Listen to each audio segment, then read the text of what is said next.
Samajwadi party बार बार एक झूठ को दोहराने का प्रयास करती है अनावश्यक रूप से, यानी जो मुद्दा नहीं था उसको जानबूझ करके मुद्दा बना करके और उसके माध्यम से जो चीज़ें प्रयास किया गया।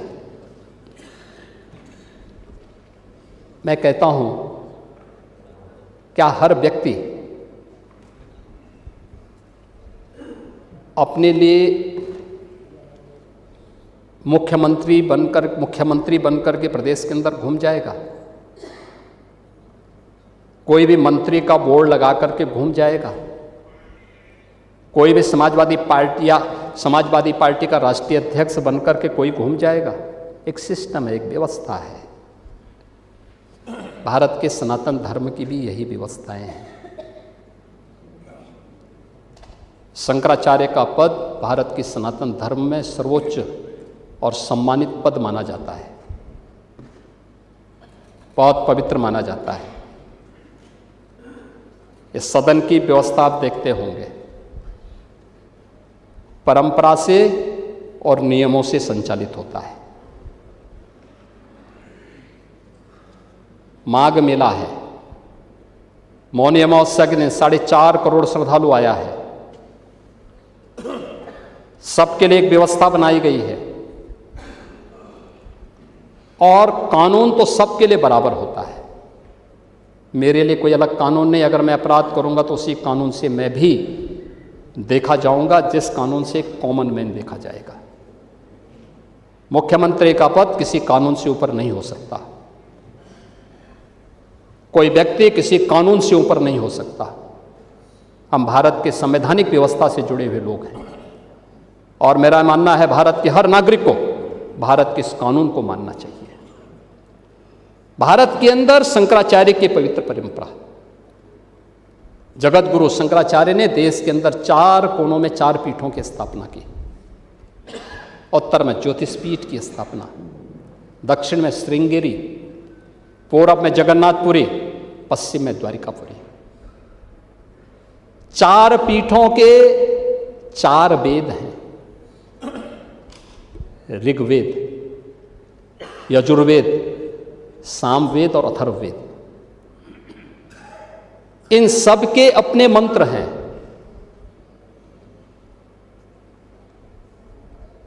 ऋग्वेद,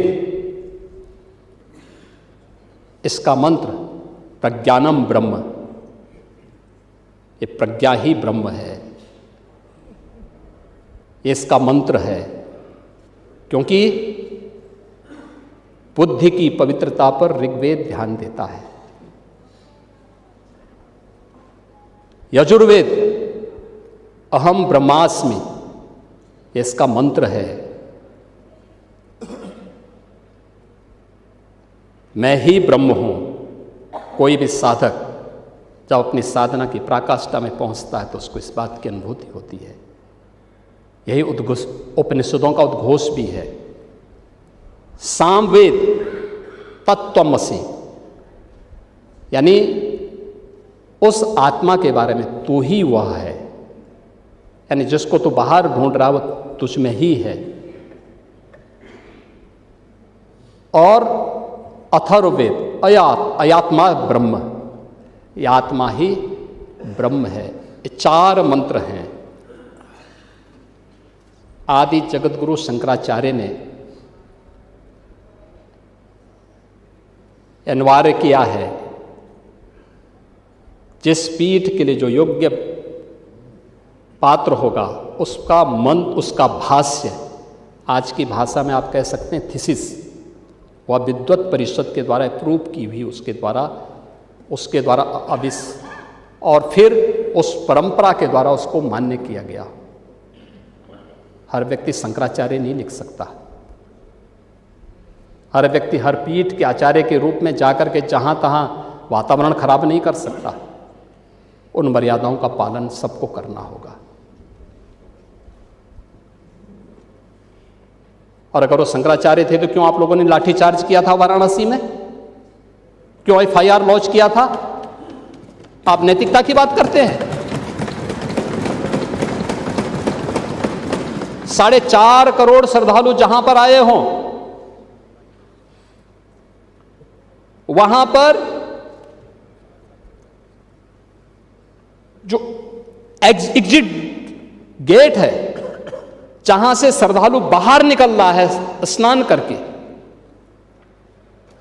उस द्वार, उस पेंटून से, उस मार्ग से किसी को बाहर निकलने का कोई वो नहीं, क्योंकि उससे अंदर जाने का कोई प्रयास करता है तो एक नए स्टैम्पेड को जन्म देता है, वहां पे नए भगदड़ को जन्म देता है, श्रद्धालुओं के जीवन के साथ खिलवाड़ करता है।